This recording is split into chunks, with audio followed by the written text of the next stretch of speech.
Hello students. तो हम linear differential equation with constant coefficient में general method to find particular integral में ये जो एग्जांपल है, ये solve D square minus two D minus three of Y equal to ये three into E raise to minus three X into sine of E raise to minus three X plus cos of E raise to minus three X, ये example देख रहे हैं। तो आपको ये जो solution का फ्लो है, किस तरह सोल्यूशन का फ्लो है ये तो मालूम ही है। तो सोल्यूशन का फ्लो सामने ही आपके दे रहे हैं। इस तरह ही ये जो सॉल्यूशन का फ्लो है वो जनरली होने वाला है।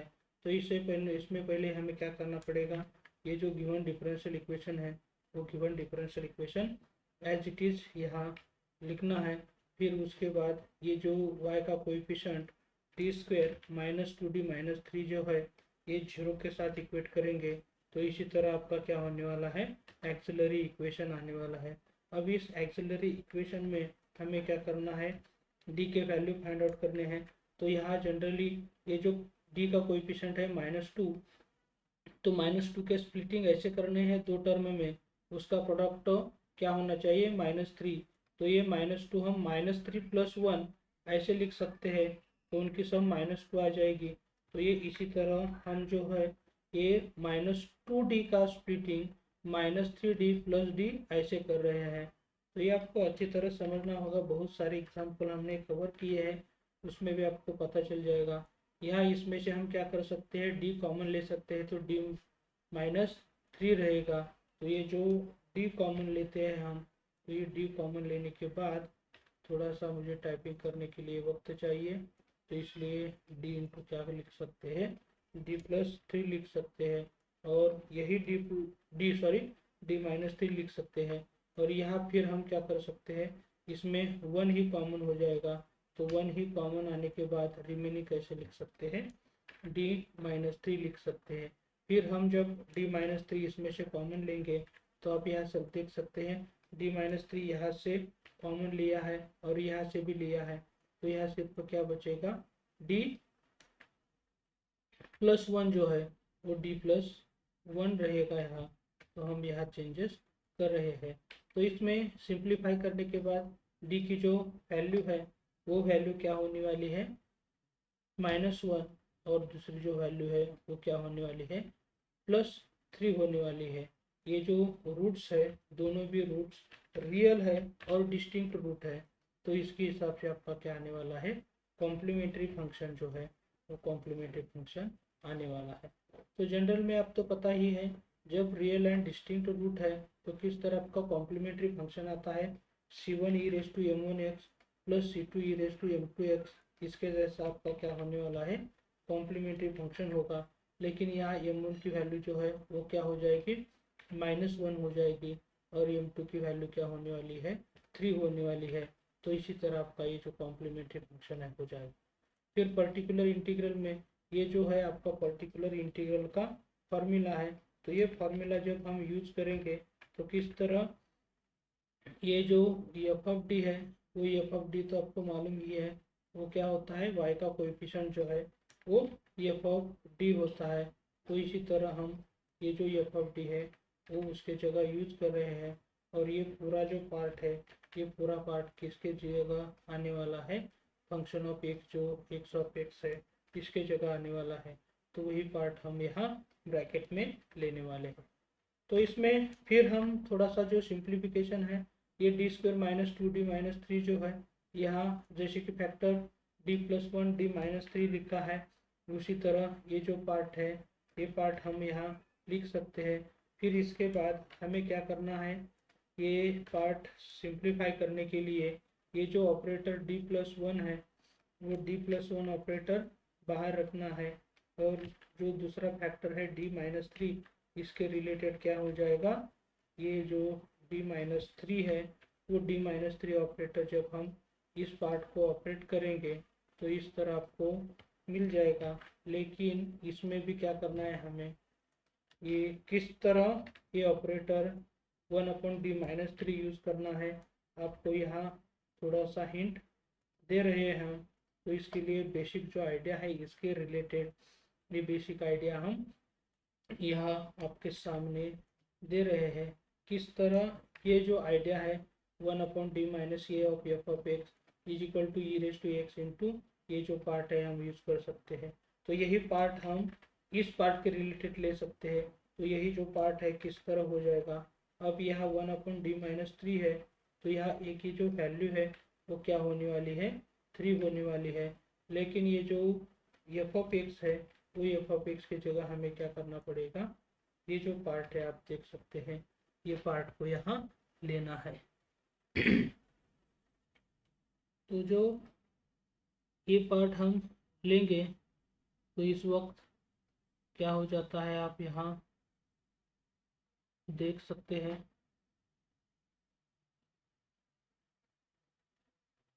अब इसके लिए हम थोड़ा सा जो आइडिया है वो भी आइडिया आपको दे रहे हैं। तो यहाँ हम क्या करने वाले हैं, cos of E raise to -3x की जो टर्म है वो क्या कर रहे हैं, पहले ले रहे हैं। तो यहाँ इसी तरह आपका जो आइडिया है वो हो जाएगा, प्लस इसी तरह आपका ये जो पार्ट है ये पार्ट होने वाला है। तो ये cos of E raise to -3x का डेरिवेटिव शायद आपको पता है, sine of E raise to -3x है, into E raise to -3x का डेरिवेटिव जो है वो क्या हो जाएगा, 3 टाइम्स ई रेज टू ये हो जाएगा। लेकिन यहाँ जो है ई रेज टू ये पार्ट है, तो यहाँ इसके रिलेटेड किस तरह आपका इंटीग्रेशन होता है ये भी आपको अच्छी तरह देखना है। नहीं तो हम थोड़ा सा हमारा जो सॉल्यूशन का फ्लो है थोड़ा सा चेंज कर रहे हैं। जैसे कि ये पार्ट है, इसमें d-3 को हम क्या कर रहे हैं, बाहर ले रहे हैं। d+1 को हम पहले यूज करने वाले हैं, क्योंकि थोड़ा सा प्रॉब्लम आ रहा है सॉल्यूशन लेते समय। तो ये d+1 के लिए क्या हो जाएगा, ई रेज टू एक्स इनसाइड हो जाएगा, और यहाँ क्या होने वाला है, ई रेज टू -x बाहर होने वाला है। फिर यहाँ इसके लिए मुझे कौन सी आइडिया यूज़ करनी पड़ेगी, 1/d+ ये इज इक्वल टू इंटीग्रेशन के अंदर क्या करना पड़ेगा, ई रेज टू एक्स लेना पड़ेगा, और इंटीग्रेशन के बाहर ई रेज टू -x। तो ये थोड़ा सा मैंने जो सॉल्यूशन लेना चाहता था वो ज़रा चेंज कर दिया है। तो ये जो सॉल्यूशन का पार्ट है यहाँ आप देखते हैं किस तरह आपका सॉल्यूशन आने वाला है। तो ये सॉल्यूशन लेने के लिए मैं फिर थोड़ा सा जो बेसिक आइडिया है, बेसिक आइडिया जो फार्मूला आपके सामने दे रहा हूँ, यही फार्मूला हमें यहाँ अप्लाई करेंगे। तो एक ही स्टेप में आपका क्या आपका सॉल्यूशन आने वाला है। तो क्या है, E raise to X into F of x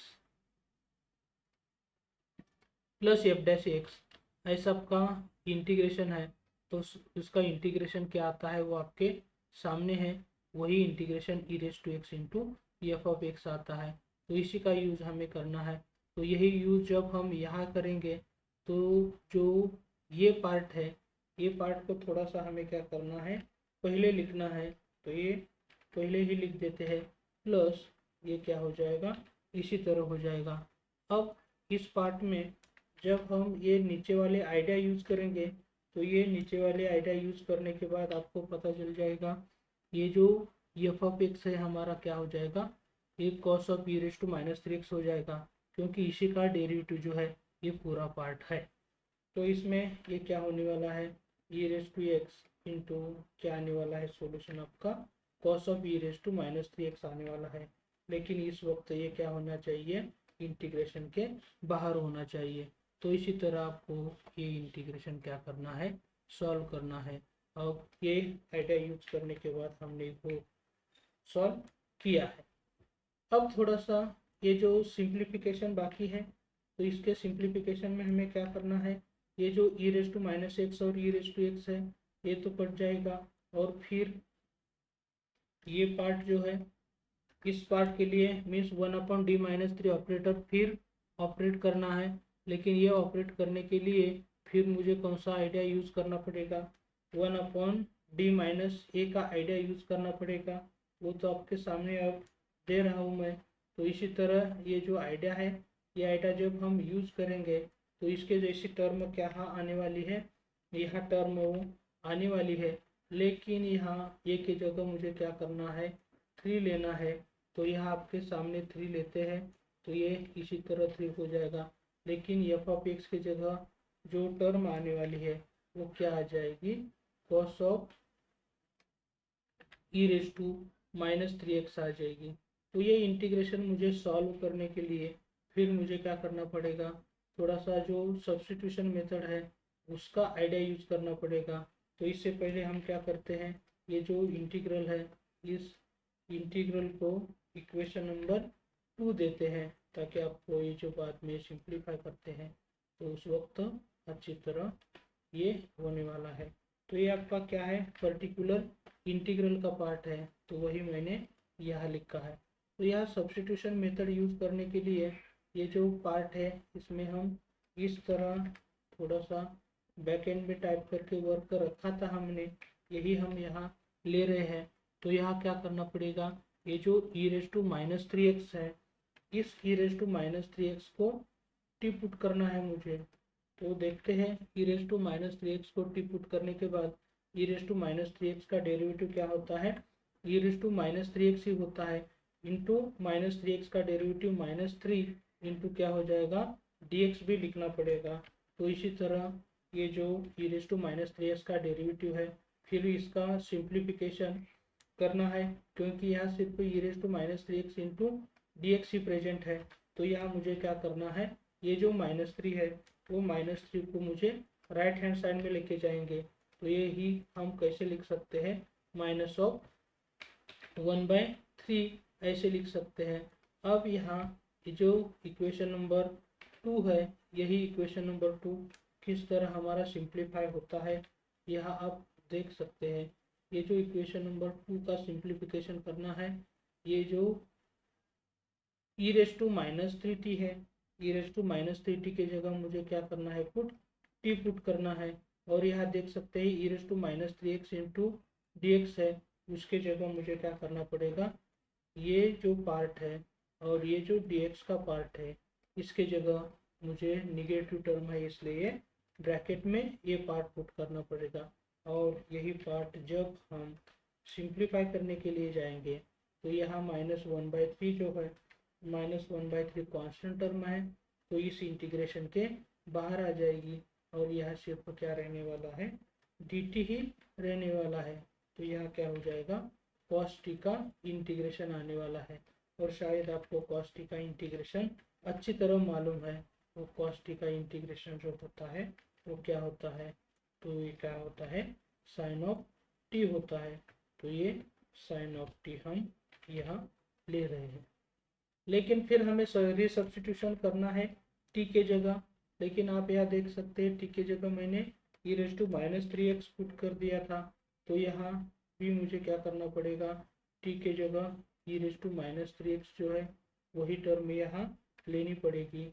और यही जो है यही क्या हो जाएगा, आपका पर्टिकुलर इंटीग्रल हो जाएगा।